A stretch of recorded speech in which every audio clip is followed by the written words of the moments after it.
एक टाइम था जब बॉलीवुड में कौन काम करेगा कौन काम नहीं करेगा अंडरवर्ल्ड डिसाइड करता था। सुशांत सिंह राजपूत साहब की बात कर लेते हैं। एक उभरता हुआ चेहरा, शायद एक ऐसा था इंसान जो अच्छा कर रहा था बॉलीवुड में।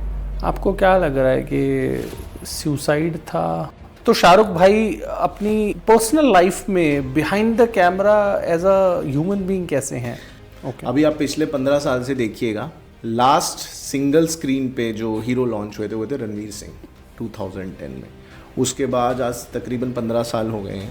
कोई भी सोलो हीरो जो एक पर्दे पे अकेला आया हो वो आज बहुत बड़ा एक्टर या स्टार नहीं बन पाया। OTT हम फैमिली के साथ तो कुछ देख ही नहीं सकते। OTT पे इतना गाली गलोच वल्गैरिटी रहता है। किसी फीमेल को एक्ट्रेस बनना है तो उसको प्रोड्यूसर के साथ या डायरेक्टर के साथ नाइट स्पेंड करनी रहेगी। क्या ये बॉलीवुड में होता है? देखो दोस्तों, बहुत सारे पॉडकास्ट अवेलेबल है इंटरनेट पे, ठीक है, कोई डाउट नहीं है। बॉलीवुड के भी बहुत सारे पॉडकास्ट अवेलेबल होंगे। लेकिन जब मैं पॉडकास्ट करने की कोशिश करता हूँ ना, पॉडकास्ट जब करता हूँ तो मेरी कोशिश ये रहती है कि आप लोगों को कुछ ऐसी इन्फॉर्मेशन दे दूँ जो आपके लिए लाइफ लॉन्ग हेल्प करे। आज जो मैंने गेस्ट बुलाए हैं ना, उदित जी हैं, उदित गौर हैं, टीवी इंडस्ट्री का पार्ट हैं, बड़े बड़े सुपरस्टार्स के साथ टाइम स्पेंड करते हैं मुंबई में। सलमान खान हो, शाहरुख खान हो, जैकी श्रॉफ के अच्छे दोस्त हैं, सुभाष घई साहब हैं, उनके अच्छे फ्रेंड हैं, उनके साथ बहुत सारा टाइम स्पेंड करते हैं। बॉलीवुड इंडस्ट्री में बहुत सारा इन्होंने कई साल स्पेंड किए हैं, बहुत साल स्ट्रगल भी किया है, टीवी शोज़ में काम किया है, कुछ मूवीज़ में भी इन्होंने काम किया है। तो आज इस वाले पॉडकास्ट में हमने ये डिस्कस किया है कि किसी युवा को बॉलीवुड में अपना करियर बनाना हो तो वो करियर कैसे बना सकता है, कास्टिंग काउच क्या होता है, कैसे इससे बचा जा सकता है, अगर आप में टैलेंट है तो कैसे आप एक सुपरस्टार बन सकते हैं। इस तरह की ना बॉलीवुड से रिलेटेड बहुत सारी चीज़ें मैंने डिस्कस की है इस पॉडकास्ट में। तो इसको पूरा देखना और कमेंट में मेरे को बताना कि आपको कैसा लगा है पॉडकास्ट देख के। और इसके साथ साथ ना मेरे जितने भी पॉडकास्ट हैं ना, एक ही बार में देख लो भाई, पूरी नॉलेज आपको मिल जाएगी। और चैनल को सब्सक्राइब नहीं करा है ना तो अभी सब्सक्राइब कर लेना। सबसे पहले तो उदित भाई ये जान लेते हैं, बॉलीवुड का वर्ड, जो ये वर्ड है बॉलीवुड, ये कहाँ से आया है, इसका क्या मतलब है? सर, बॉलीवुड शब्द जो है वो हमने कॉपी कैट किया है। ओके, ठीक है, this is a Hollywood word. Okay, उसका कॉपी करके हमने बॉलीवुड कर दिया है। जबकि हम हिंदी फिल्म्स देखते हैं, हमें कहना चाहिए हिंदी सिनेमा।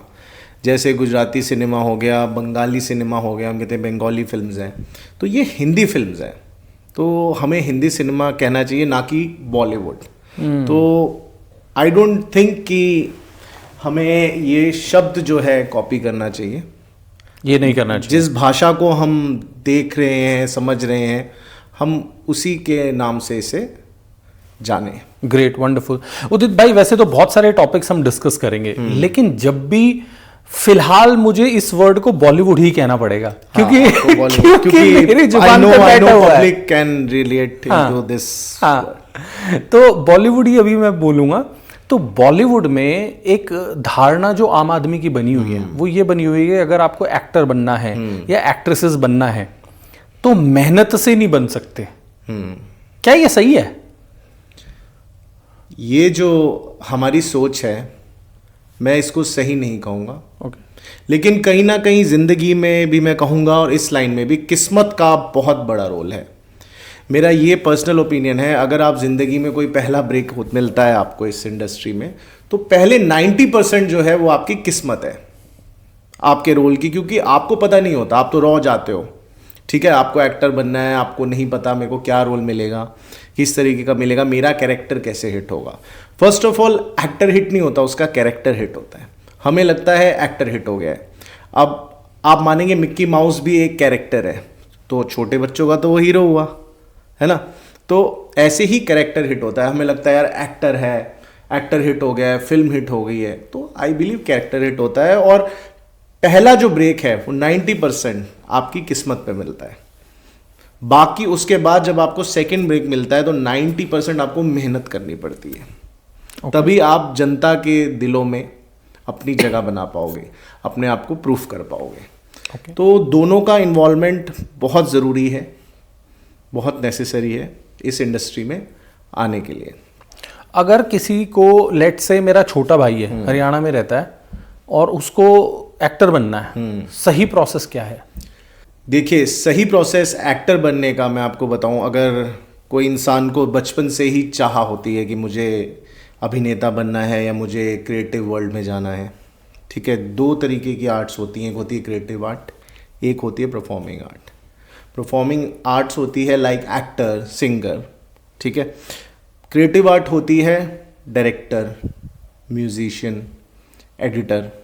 तो ये क्रिएटिव होता है। तो इन दोनों का तालमेल मिलना बड़ा ज़रूरी है। मैंने देखा कि बॉम्बे में तकरीबन 3 लाख लोग रोज़ आते हैं, दादर से आपका गोरेगांव तक, जो उतरते हैं इस इंडस्ट्री में अपना नाम बनाने के लिए। रादर इट्स क्रिएटिव आर्ट और परफॉर्मिंग आर्ट, अपना नाम बनाना है। और तकरीबन 2 लाख लोग वापसी जाते हैं, सपने टूटते हैं उनके। तो इतना आसान नहीं है। आप जब इस क्षेत्र में आते हैं तो आपको 4 चीज़ों का बहुत सामना करना पड़ता है। उसमें कुछ अच्छी भी हैं, कुछ बुरी भी हैं। आपके कोई कनेक्शन नहीं है, आप इंडस्ट्री में गए, आप उतरे, तो सबसे पहले आपका फेज़ उतरते ही शुरू हो जाएगा वहाँ पे घर ढूंढना, लोगों से मिलना। एक आपका, जिसको मैं स्ट्रगलिंग वर्ड तो नहीं कहूँगा बट स्ट्रगलिंग भी कह सकता हूँ, क्योंकि वो बड़ा टफ होता है हर किसी के लिए। तो पहले आप एक इस फेज से निकलते हैं, स्ट्रगलिंग फेज से। आप स्टूडियो के बाहर खड़े होते हैं, आपको पता ही नहीं लगता कौन सा डायरेक्टर का ऑफिस किधर है। अच्छा, मैं उस तक पहुंचूं कैसे, कैसे वो मुझे एक नज़र में देख ले कि मैं एक लड़का हूं, हीरो बनने आया हूं, या कुछ भी है, मुझे अपने आप को प्रूव करना है। मैं अपनी फैमिली को भी बोल गया मैं कुछ बन के दिखाऊंगा। तो पहले तो आपका होता है स्ट्रगलिंग प्रोसेस। किसी का 2 साल भी हो सकता है, किसी का 6 महीने भी हो सकता है, किसी का 5 साल भी हो सकता है। यही मैंने बोला, ये डेस्टिनी पे डिपेंड करता है, इसका आपके हाथ में नहीं है। दूसरा होता है ह्यूमिलेशन। जो भी वहाँ जा रहा है वो कहे यार मैं तो इस घर से आया हूँ और मैं तो बन के दिखाऊंगा, मेरा बहुत राज है, मेरे फादर ये, मेरी मदर। उस प्रोसेस से आप वहाँ पे नहीं आ सकते। आप ह्यूमिलेट हो गए। आप किसी कास्टिंग वाले डायरेक्टर के पास जाओगे, या डायरेक्टर के पास जाओगे, प्रोड्यूसर के पास जाओगे, वो कहेगा 3-4 दिन बाद आना, अभी 2 घंटे आप बाहर बैठो, then I will meet you, मैं आपसे मिलता हूँ। या आप लगे हुए हो, आप कॉल कर रहे हो, उसको कह रहे हो सर मैं आपसे मिलना चाहता हूँ, तो he will give you time, आप अगले महीने आना। फिर आप अगले महीने करते हो तो कहते हैं उसके अगले महीने आना, अभी प्रोजेक्ट नहीं है। तो आपको कहीं ना कहीं एक अंदर से फील आता है कि मैं ह्यूमिलेट हो रहा हूँ, ये क्या हो रहा है मेरे साथ।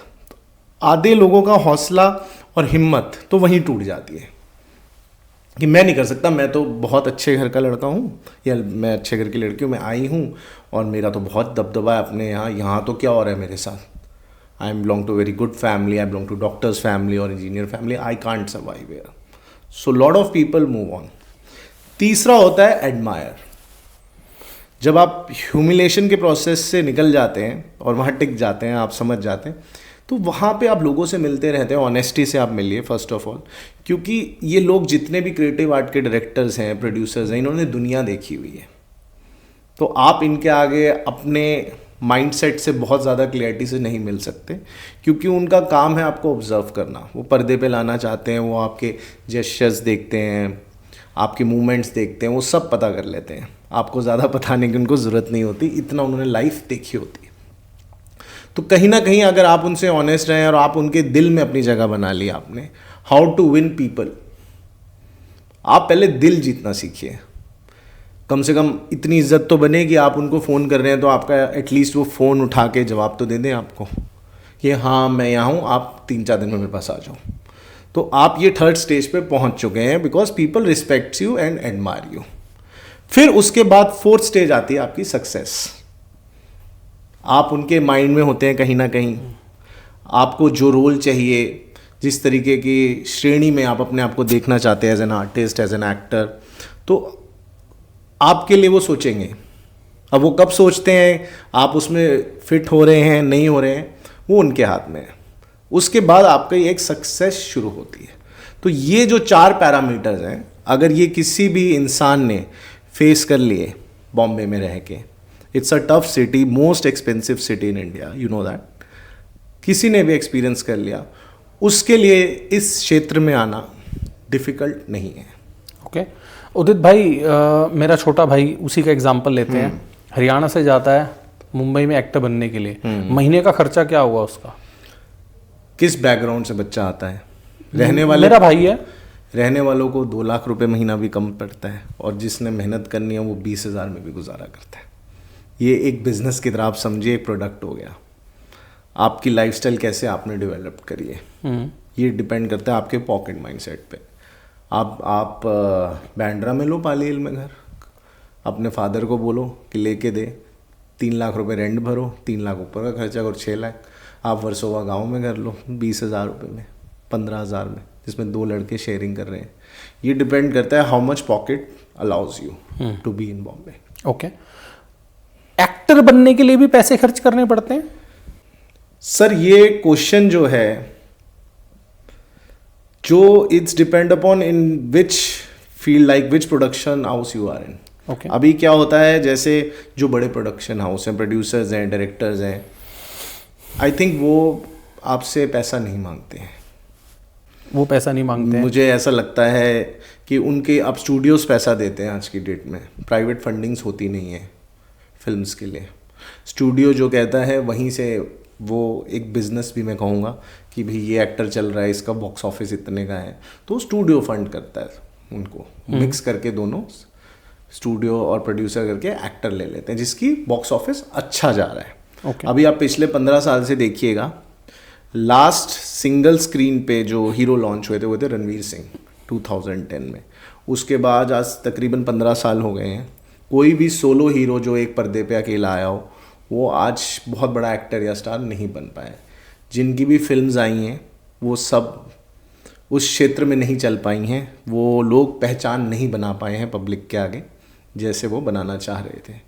तो ये जो सोलो हीरो का कॉन्सेप्ट है कि भाई हम आज हीरो लॉन्च हुआ है, पहले जब हीरो लॉन्च होता था तो सिनेमास के बाहर, थिएटर के बाहर 90 में लाइन लगती थी।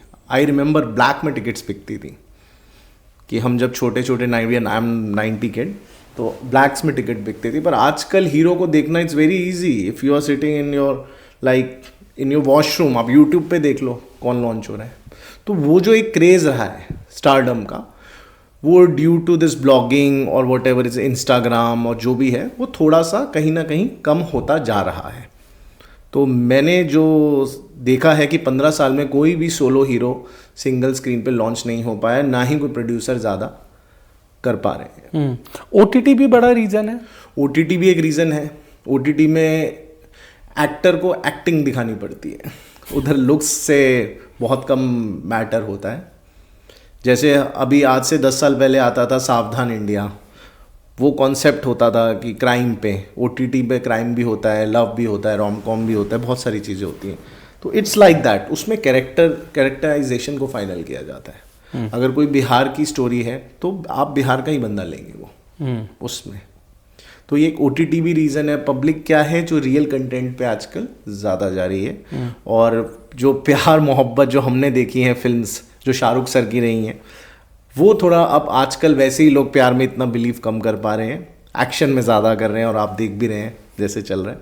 तो एक्शन की तरफ ज़्यादा है बॉलीवुड का, या हॉरर कॉमेडी बॉलीवुड में ज़्यादा आ रही है, बट लव रोमांस थोड़ा सा कहीं ना कहीं तड़का कम कर दिया है। तो शाहरुख जी की आपने बात करी, आप तो बॉलीवुड इंडस्ट्री से हैं, फिर से बॉलीवुड कह रहा हूँ। मैंने हिंदी सिनेमा और बॉलीवुड में मैं, खैर चलिए। तो आप हिंदी सिनेमा से हैं, एक्टर्स से मिलते हैं, शाहरुख भाई से भी मिले हैं, सलमान भाई से भी मिले हैं। तो शाहरुख भाई अपनी पर्सनल लाइफ में behind the camera as a human being कैसे हैं?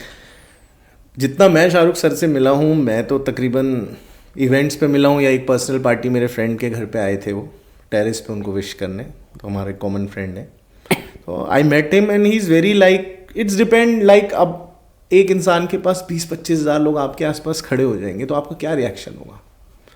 आप इवन आप मान लीजिए आप स्ट्रीट्स पे खड़े हैं कार में और 10-12 बैगर्स आ गए और आपसे कह रहे हैं कि यार आप कुछ दो, आप थोड़ा सा तो इरिटेट हो जाओगे ना। कई बार ऐसा होता है, सबके साथ होता है। तो ये लोग जैसे शाहरुख सर हैं, शाहरुख सर तो बहुत इंटेलिजेंट हैं, तभी इतना बड़ा नाम आज तक किसी का बन नहीं पाया है।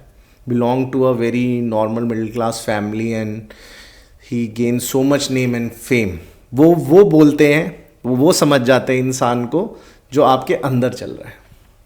जो आपने बोलना है उसका रिएक्शन शाहरुख सर पहले ही दे देते हैं।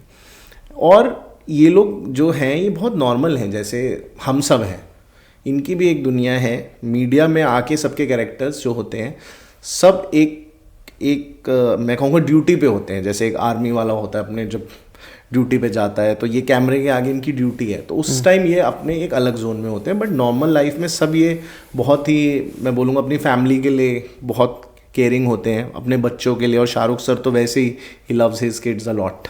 ही lost his father and mother in early age, और he knows what family is. कभी अपनी फैमिली पे प्रेशर नहीं आने देते।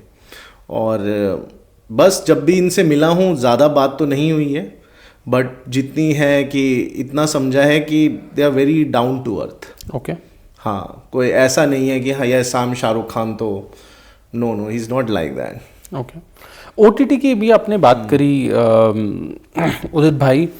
OTT हम फैमिली के साथ तो कुछ देख ही नहीं सकते हैं। OTT पे इतना गाली गलौच वल्गैरिटी रहता है, और उस पे पहले आपका क्या कहना है? उसके बाद हम जो अभी कंट्रोवर्सी चल रही है रणवीर अलाहाबादिया समय रैना, उसकी भी बात करेंगे। तो OTT पे ये जो गालीबाजी हो रही है, आप किस डायरेक्शन में इसको देख रहे हैं? वैसे तो मैं ये बोलूँगा OTT पे ट्रूथ होता है। अभी हम रियल लाइफ में भी हमें लाइक हाउ पीपल आर, कभी गुस्सा आ जाता है तो हमारे मुंह से भी कुछ ऐसे शब्द निकल जाते हैं जो हमें सूट नहीं करता कि हम बोलें। कई बार हमें भी गुस्सा आता है, हम भी अभद्र शब्दों का अभद्र शब्द बोल देते हैं।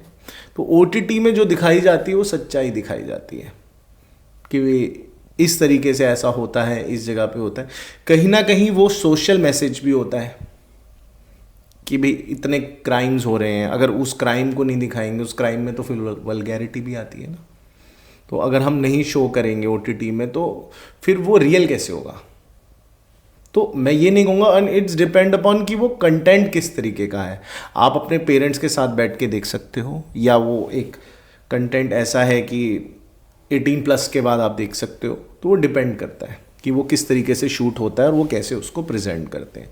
तो मुझे ऐसा नहीं लगता कि जितना लिमिट में मेरे हिसाब से काम होना चाहिए, जो एक रिस्पेक्टफुल वे में भी, फिल्म लाइन में भी, उतना आप शो करो। आउट ऑफ द वे जो आपको लगता है तो सेंसर उसके लिए, आई नो OTT पे सेंसर नहीं है, फिल्म्स में है। तो ये डिपेंड करता है सामने जो शूट कर रहा है क्रिएटिव बंदा कैसा है, ये उसकी सोच पर डिपेंड करता है। अब ये हमारे हाथ में है कि हमें वो रिमोट का बटन दबा के वो चीज़ देखनी है या हमें शट डाउन कर देना है। ओके। गालियों की बात चल रही है, वल्गैरिटी की बात चल रही है, तो समय रैना और रणवीर अलाहाबादिया की बात तो ज़रूर आएगी। लेकिन सब्जेक्ट तो वही रह जाएगा फिर उदित भाई के यूट्यूब पे वो शो चला रहा है, जिसको देखना है देख लो, जिसको नहीं देखना वो मत देखो। वो तो मैं ये कहूँगा इस बात के लिए, मैं तो जैसे OTT के कंटेंट्स की बात कर रहा हूँ। जैसे कोई मर्डर का सीन होता है, वो भी थोड़ा सा वायलेंस होता है, नहीं दिखाना चाहिए, गलत होता है, माइंड खराब होता है, करप्ट होता है ना। But this is, I think it's very very very shameful thing जो उन्होंने पेरेंट्स के लिए बोला है। वो भी इस देश में रह के जहाँ राम जी जैसे भगवान रहे हैं, योद्धा रहे हैं, उनके पिताजी ने उनको बोला कि आप 14 साल वनवास कर लो, तो उन्होंने उनकी आज्ञा का पालन किया। और यहाँ मतलब ये ऐसे ऐसे शब्द बोल रहे हैं कि आप अपने पेरेंट्स को ज्वाइन करोगे, I will give you 2 crore और will you do this, whatever is it. तो ये सूट नहीं करता। ये इनमेच्योरिटी कहूँगा या वल्गैरिटी कहूँगा, या ये लोग क्या, ये जेनजी जो इन लोगों ने बना रखा है, अपनी एक ऑडियंस बना रखी है कि कुछ भी अब हम ही हैं, जो बोलना है बोल दो। इससे जो हमारा यूथ है ना इंडिया का, आने वाले साल में जो हमारे बच्चे होंगे वो खराब होंगे। ये जो नया शब्द आ गया है, अभद्र शब्द, ये लोग यूज़ कर रहे हैं और अपनी मार्केटिंग कर रहे हैं। 4-4 मिलियन फॉलोअर हैं। इनकी टारगेट ऑडियंस है छोटे बच्चे जो कॉलेज के हैं, जिनका माइंड मैच्योर नहीं है। ओके। वो इनको टारगेट करते हैं और वो बड़े खुश होते हैं। ओके। बट वही बच्चे जब बड़े हो जाएंगे, या ये जो आज ये शब्द बोल रहे हैं, कल कोई फील गेट मैरिड, इनका जो बच्चा होगा, या वो उनके साथ जो there was a girl, I don't know what her name, जो भी थी, the way she Apoorva, the rebel kid, I don't know what's her name.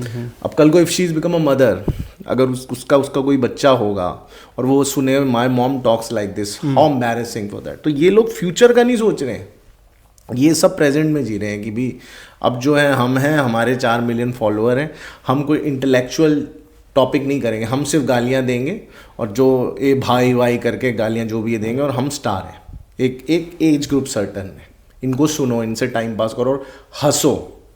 तो कितनी बेवकूफ़ वाली बात है। मतलब मुझे ये चीज़ बिल्कुल पसंद नहीं आई। और अब यूट्यूब जो कर रहा है, इनके कंटेंट जो हट रहे हैं, ये बहुत अच्छा है। ओके। जो चीज़ अनप्रैक्टिकल है और जिससे हार्म हो सकता है हमारे यूथ का, वो सब यूट्यूब पे रहना ही नहीं चाहिए। लेकिन उदित भाई, शुरू तो बॉलीवुड से ही हुआ है ना, चोली के पीछे क्या है? तो चोली के पीछे तो गाना था ना। हाँ, दिखाया तो चोली के पीछे तो गाना था। हाँ, लेकिन वो मैसेज तो आपको पता है ना कि क्या कहने की कोशिश करी गई थी। चोली के पीछे तो मैसेज दिया गया ना, दिल है मेरा, वो आपको भी पता है, डबल भी नहीं, वो जो भी है, बट बताया तो दिल है ना। इन्होंने तो जो बोला है वो तो क्लियर मुंह पे बोला है, माँ बाप वाला। ओके।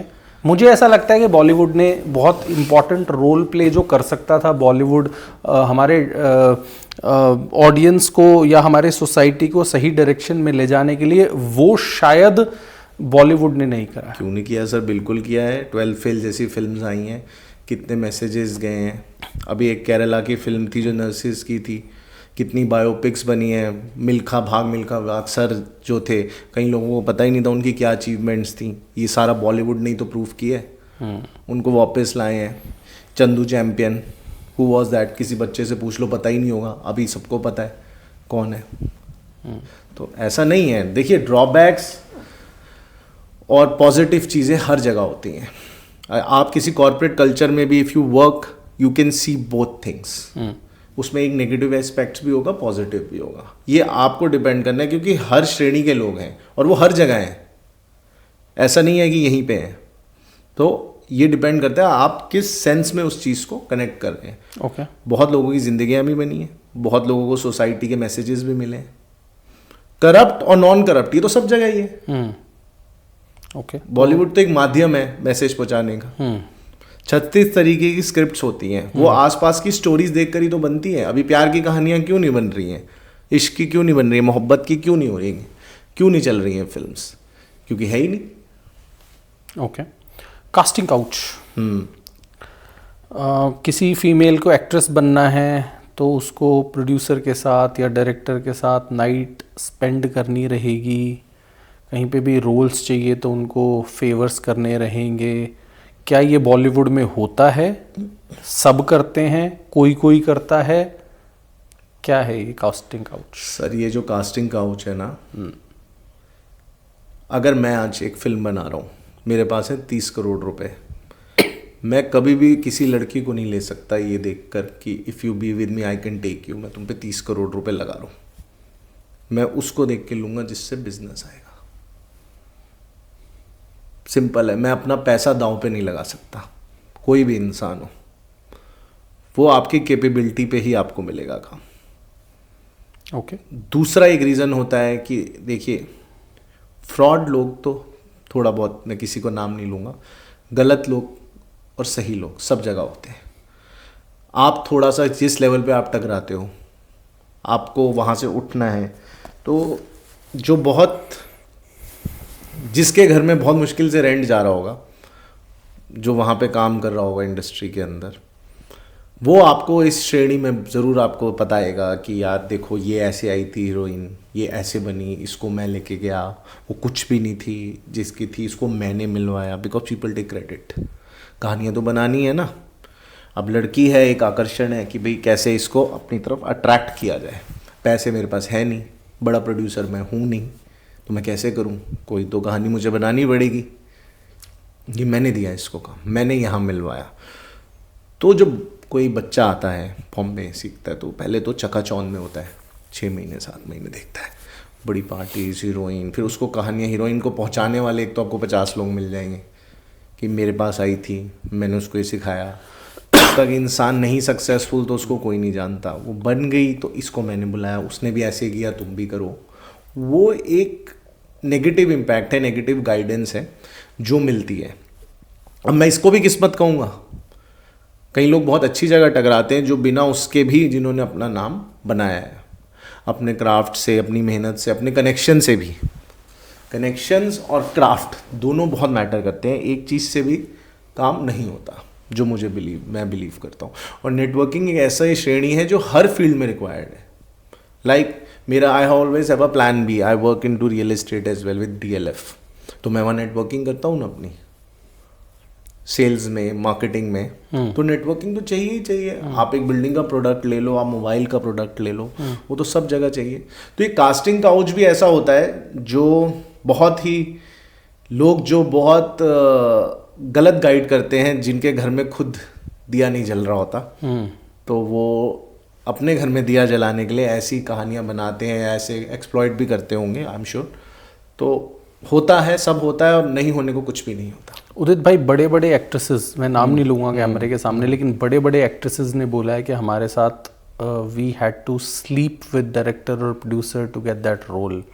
तो हो तो रहा है मेरे भाई, अब हो रहा है सर, लेकिन मैं उस चीज में बिलीव करता हूँ जो मेरे सामने हुआ हो। मेरे सामने मैंने नहीं देखा। ये तो सामने होगा ही नहीं। 150 करोड़ की जनता है, हाँ। ठीक है, इतने लोग हैं, अब किसके साथ क्या हो रहा है जब तक मेरी आंखों के सामने मैंने देखा ही नहीं, मैं उस चीज को कैसे बोल दूं हो रहा है। मैं भी वही सुन रहा हूँ जो आप सुन रहे हो, है ना। हो रहा है तो आपका पर्सनल एक्सपीरियंस है, ओके, आपके साथ हो रहा है, आप उसको रोको। मैं तो यही कहूंगा, आप मत पढ़ो।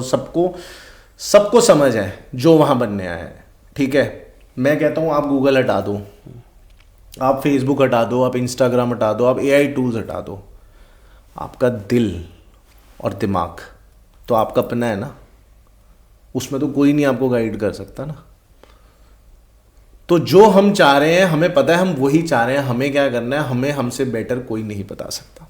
ओके, तो ये हो रहा है। अब मैं वही बोल रहा हूँ, पॉजिटिव और नेगेटिव सब जगह है। Okay, it's not in to this Bollywood या कोई TV लाइन हो या मॉडलिंग की लाइन हो, ये आप पे डिपेंड करता है।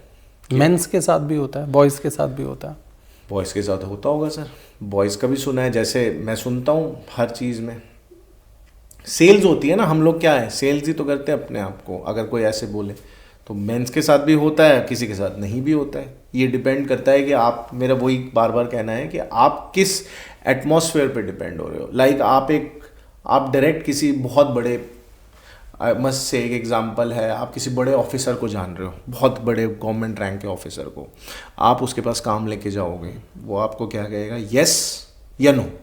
आप ये नहीं कह सकते सर मैं आपको इतना दे दूंगा तो आप मेरे लिए कर दो, है ना।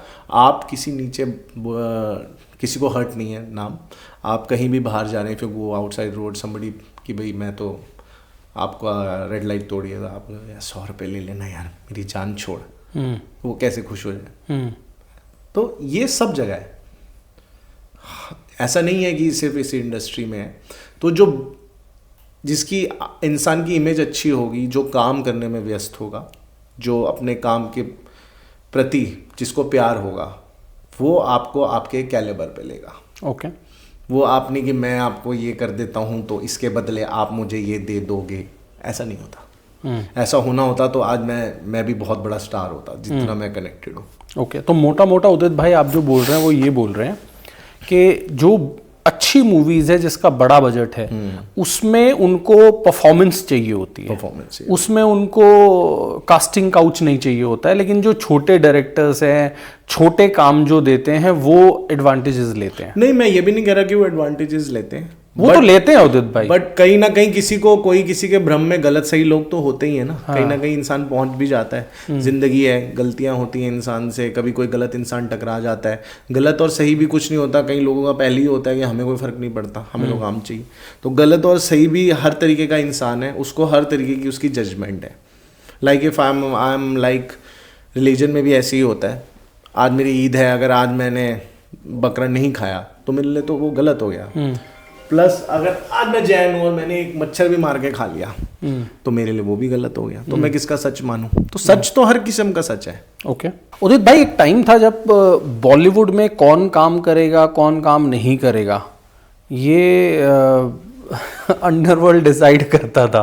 सर मैंने अभी क्या बोला आपसे, ये 90s में मैंने भी सुना। ओके, मैंने भी देखा तो है नहीं, मैं खुद बच्चा था। I am 90s born, I told you. Underworld तब था, ये हमने न्यूज़ में देखा और था भी। जो न्यूज़ देखते थे हम वो मानते हैं, वॉट एवर मीडिया सेज। आज की डेट में स्टूडियोज़ हैं, जियो स्टूडियो हो गया, टी सीरीज़ हो गया, इनकी फंडिंग्स होती हैं और ये वाइट की फंडिंग्स होती हैं। इसीलिए मुझे नहीं लगता कि कोई ब्लैक सिस्टम या अंडरवर्ल्ड का पैसा इंडस्ट्री में है। कॉर्पोरेट फंडिंग्स हो चुकी है, ओके, हर चीज़ वाइट में है, शेयर लिस्टेड कंपनीज हैं। तो अब अंडरवर्ल्ड का कोई दबदबा मुझे इंडस्ट्री में ऐसा लगता नहीं कि किसी का है। नहीं है। फंड्स की बात हो रही है ना, कि पैसा लगाते थे वो, अब पैसा तो आपका कॉर्पोरेट के थ्रू आ रहा है। जी स्टूडियोज हैं बड़े बड़े। पहले तो ये सब नहीं था, पहले पीएनए के थ्रू फिल्म्स रिलीज होती थी, सोलो प्रोड्यूसर था, तो तब शायद नए लड़कों को ज़्यादा जल्दी चांस भी मिलता था। अब एक कॉर्पोरेट है, एक सिनेमा हॉल में 4-4 स्क्रीन्स लगी हुई हैं, एक मॉल में 4 शोज चल रहे हैं इकट्ठे।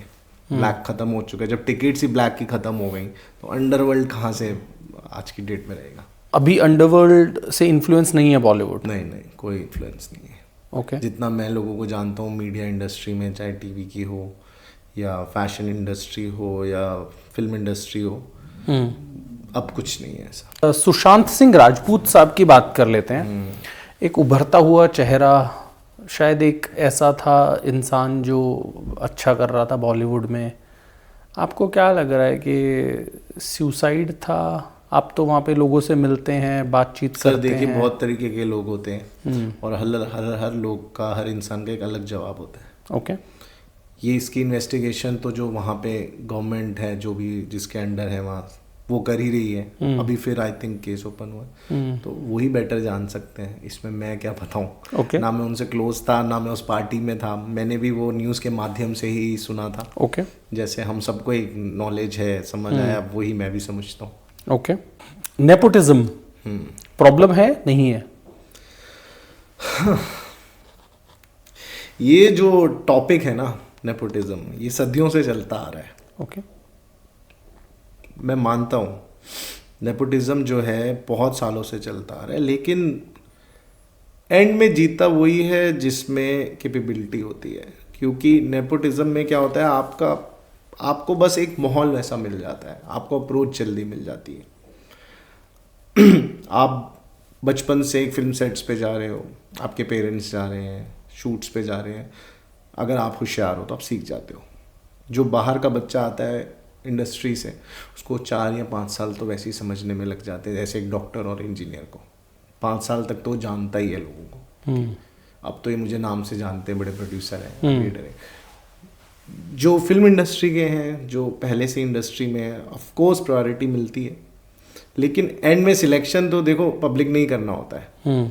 इतना हो रहा होता तो इतने स्टार्स के बच्चे हैं, आज स्टार क्यों नहीं है? उनको पिक्चर मिल जाती है, शोज भी मिलते हैं, बट आप उनकी हाउसफुल स्क्रीन्स होती हैं, नहीं होती? कितने एग्जांपल्स हैं। सिलेक्ट तो जनता नहीं करना है ना, वो तो नहीं कर पाएंगे, आप कितने भी बड़े घराने के हो। मौका मिल जाएगा आपको, मौके में आपको दिक्कत नहीं होगी, लेकिन फाइनल सिलेक्शन तो पब्लिक के हाथ में है। तो कहीं ना कहीं अगर आप में फिर भी दम होगा और आप सही जगह पे सही टाइम पे होगे, तो आप अपने आप को, अपनी इमेज और छवि एक बना सकते हो। स्ट्रगल इसमें यही है कि आपको चांस थोड़ा लेट मिलता है और अपॉर्चुनिटीज के लिए आपको थोड़ा सा भागा दौड़ी करनी पड़ती है। ओके। आप बॉलीवुड में सबसे ज़्यादा क्लोज किसके हैं उदित? मैं काफ़ी लोगों के क्लोज हूँ, फिल्म स्टार्स हैं, टीवी लाइन से भी हूँ और मीडिया लाइन, रैम्प मॉडलिंग वगैरह से भी हूँ, फैशन से भी। बट मैं सबसे ज़्यादा जिनको रिस्पेक्ट करता हूँ वो जैकी दादा को करता हूँ। ओके। सुभाष जी को करता हूँ, ये बहुत बड़े लेजेंड्स हैं हमारी इंडस्ट्री के। और भी कई हैं, संजय दत्त सर हो गए, बहुत लोग हो गए। तो मैं जब भी इन लोगों के साथ बैठता हूँ ना, they always speak about Indian culture. Okay. हम लोग क्या करते हैं, बॉलीवुड से देखते हैं बड़ा बड़ा फैशन है इनकी, लाइफ क्या लाइफस्टाइल है इनकी, फैमिलीज, ये तो टिकते नहीं। मैंने इतने पॉजेसिव लोग देखे हैं इंडस्ट्री के अंदर कि जो अपनी वाइफ्स के लिए इतने पॉजेसिव हैं कि उनमें आज भी इतनी संस्कृति भरी हुई है, वहाँ पे काम करने के बाद भी, कि वो चाहते हैं कि हमारी एक बेटी है या हमारी वाइफ है वो एक डिसेंट माहौल में रहे। वो घर आते हैं, अपने अवार्ड जो होते हैं वो बाथरूम में रख देते हैं। इस लाइन की चकाचौंध चमक को अपने सर पे नहीं बिठाते, और बाहर के लोग इनको एक्सेप्ट कर लेते हैं, यार इनकी क्या लाइफ है, ये तो कैसे हैं, ये पार्टी वो पार्टी ये फलाना, पर ऐसा कुछ नहीं है। दे आर पार्टीज जाना, कनेक्ट होना उनका प्रोफेशन है जो हर फील्ड में होता है। ओके। तो ये सब जो है अपनी फैमिली के लिए बहुत ज़्यादा सोचते हैं, अपने बच्चों के फ्यूचर के बहुत ज़्यादा सोचते हैं, अपनी फैमिली को रिस्पेक्ट करते हैं। बाकी डिवोर्स केसेस और ये सब तो सब जगह ही है, वो यहाँ थोड़ी है। वो तो आप अभी 3 घर मकान छोड़ दो, किसी एक का वहाँ भी हो रहा होगा, उसका तो कोई लेना देना नहीं है ना, बिकॉज ऑल आर ह्यूमंस। तो वो नहीं है, बट ये सब जो है कहीं ना कहीं बहुत पॉजेसिव है अपनी फैमिलीज़ को लेके, अपने बच्चों को लेके और उनके करियर को लेके। संजय दत्त कैसे हैं ऑफ कैमरा? सब लोग जो हैं, संजय दत्त हो गए, जैकी दादा हो गए, बहुत कूल हैं। डिपेंड करता है आप किस माहौल में किससे मिल रहे हो। ओके। आपको मिलवाता कौन है ज़िंदगी में, ये आपके अप्रोच बहुत मैटर करती है। आप किस अप्रोच से किस बंदे से मिल रहे हो। ओके। तो अगर आप एक फ्रेंडली अप्रोच से मिल रहे हो, आप जो आपको मिलवा रहा है वो उनका क्लोज है, तो एक अलग एटीट्यूड होता है। अब कोई आपको बड़े किसी और के थ्रू मिल रहे हैं जिससे उनका इंप्रेशन ठीक नहीं रहा हो, तो वो आपसे उस तरीके से बात करेंगे कि भाई ठीक है, इनको अटेंड करना है, इनको बाय बाय बोल दो थोड़ी देर में और आप जाओ। वो हम सबके साथ है, हम लोग भी नॉर्मली ऐसे रहते हैं। तो ये डिपेंड करता है कौन इंसान किसको कैसे कहाँ कनेक्ट कराता है। एक फ्रेंडली माहौल में होते हो, 4-5-10 लोग हैं, तो एक एटीट्यूड और बिहेवियर ही अलग होता है। एक पब्लिक इवेंट में होते हो जहाँ 10,000 लोग खड़े हैं, तो वहाँ एक एटमॉस्फेयर अलग है, कनेक्शन का एटमॉस्फेयर ही चेंज हो जाता है। Okay, wonderful. उदित भाई, आज का पॉडकास्ट बहुत अच्छा रहा। एक आपसे जाते जाते मैसेज लेना चाहेंगे आप ऑडियंस को जो फिल्म इंडस्ट्री में करियर्स बनाना चाहते हैं, उनको क्या टिप्स देना चाहेंगे? देखिए, मैं टिप्स तो ये कहना चाहूँगा कि आपके साथ जो जीवन में 4 शक्तियाँ होती हैं ना, वो बहुत मैटर करती हैं। आप इस बात को सुनिएगा बड़ी गहराई से। पहली होती है आपके माता पिता, आपकी डेवलपमेंट कैसी हुई है। दूसरे होते हैं आपके सगे संबंधी, वो कैसे हैं आपके साथ। तीसरा होता है आपका, अगर आप मैरिज में नहीं है, लाइफ पार्टनर। और चौथा होता है आपका वर्किंग कल्चर, आपके आसपास लोग कैसे हैं। तो आप जिस इंडस्ट्री में भी जाना चाहते हैं, सिर्फ इसमें नहीं, तो अपने आसपास पहले लोग देखिए कि आपकी सराउंडिंग कैसी है, आपको कितना सपोर्ट मिल रहा है, चाहे वो फैमिली से हो या फ्रेंड से हो या पार्टनर से हो या जहाँ आप काम कर रहे हैं या वर्क कर रहे हैं वहाँ से कैसा हो। तो ये डिपेंड करता है कि आप किस कल्चर में अपने आप को डेवलप कर रहे हैं। और कहते हैं ना कि लगे रहो, कभी ना कभी सूरज तो उगता ही है। तो ये बात तो सच है, लगे तो रहना पड़ता है, लेकिन साथ में एक स्टेज के बाद आपको हमेशा अपना प्लान भी एक्टिव रखना चाहिए जिसमें आपकी मास्टरी हो। ओके। अगर आपने अभी एक्टिंग में जाना है तो आप पहले थिएटर करो, 3 से 4 साल 5 साल थिएटर में दो, अपने क्राफ्ट पे काम करो, किसी की मत सुनो, लोग तो बोलते रहेंगे। फिर आप इस इंडस्ट्री में, इस प्रोसेस में जाओ। लोग तो हंसेंगे, पागल हो गया है, क्या कर रहा है, ये कोई तरह काम है करने का, बिजनेस कर। तो एक स्टेज डिसाइड कर लो कि भाई मैं अभी 20 से 25 साल हूँ, मेरा ये गोल है। हमारी जो नॉर्मल ज़िंदगी है वो मेरे ख्याल से आजकल 65-70 साल है। तो उसमें जो बच्चा होता है वो 20 साल तक पहले तो अपने पेरेंट्स की प्रोटेक्शन में पलता है। देन 20 से 25 वो स्टडी करता है ढंग से कि मुझे क्या करना है। उस स्टडी के बाद 25 से 30 साल के बीच में वो स्ट्रगल करता है उसको अचीव करने के लिए अपने गोल्स को। 25-30 हो गया, 32 हो गया, 35, उसके बाद उसको सक्सेस मिलती है। और जो सक्सेस होती है वो 20 से 25 साल ही चलती है। And success is always 2 types in this industry, या कहीं भी लाइफ में सक्सेस 2 तरीके की होती हैं। Once you fill your appetite, another success is that you fill another person appetite. This is a success, and success is always on toes in this industry. आज काम है, कल नहीं है। लोग ये कहेंगे अरे अभी तो आप आए थे, अब तो दिख नहीं रहे, इतने साल हो गए, अरे ये तो चला था, अब तो आता नहीं है, ये क्या हुआ। तो सक्सेस जो है वो हमेशा टोस पे रहती है। You fall again, you rise again, you fall again, you rise again. तो इसको सर पे मत चढ़ने दो। और अगर फेलियर्स भी आए तो उसको समझो ये टेस्ट है मेरा, बस। तो ये चक्रव्यूह चलता रहेगा, आप अपना काम करते रहो और अपनी कंडीशन देखो, किस कंडीशन में आपकी डेवलपमेंट है। आपको लगता है यार इससे मेरा खर्चा नहीं हो रहा, तो हमेशा अपनी, जैसे आपकी एजुकेशन है, कंप्लीट दैट। आप अपनी एक मास्टरी हासिल करो, जो डिग्री लो, MBA की लो, कोई आपको बिजनेस एस्पेक्ट्स आने चाहिए। Like I was into real estate, then I started again side by side liaisoning in real estate I am doing. तो मुझे आज कोई प्रॉब्लम नहीं है। बाकी तो देना नहीं देना तो सब कुदरत का करिश्मा है। सो आई बिलीव कि अपना हार्डवर्क करो और अपने आप से ऑनेस्ट रह लो, बस अपने आप हो जाएगा चीज़ें अगर होनी होंगी। ऑलराइट, वंडरफुल उदित भाई, थैंक यू सो मच, आपने इतना टाइम दिया और आपने यूथ को गाइडेंस दिया कि जो लोग बॉलीवुड में या भारतीय सिनेमा में करियर बनाना चाहते हैं वो कैसे बनाना चाहते हैं। So thank you so much. जिन लोगों ने भी ये पॉडकास्ट देखा है भाई, मेरा ये पेज आप सब्सक्राइब कर लें, इंस्टाग्राम का लिंक दे रहे हैं वो भी फॉलो करें, उदित भाई के इंस्टाग्राम का लिंक भी आपको दे रहे हैं, वहाँ पे भी आप जाके इनके रील्स देख सकते हैं और इनके पेज को भी ज़रूर फॉलो करें। थैंक यू सो मच बने रहने के लिए। थैंक यू सो मच उदित भाई, टेक केयर।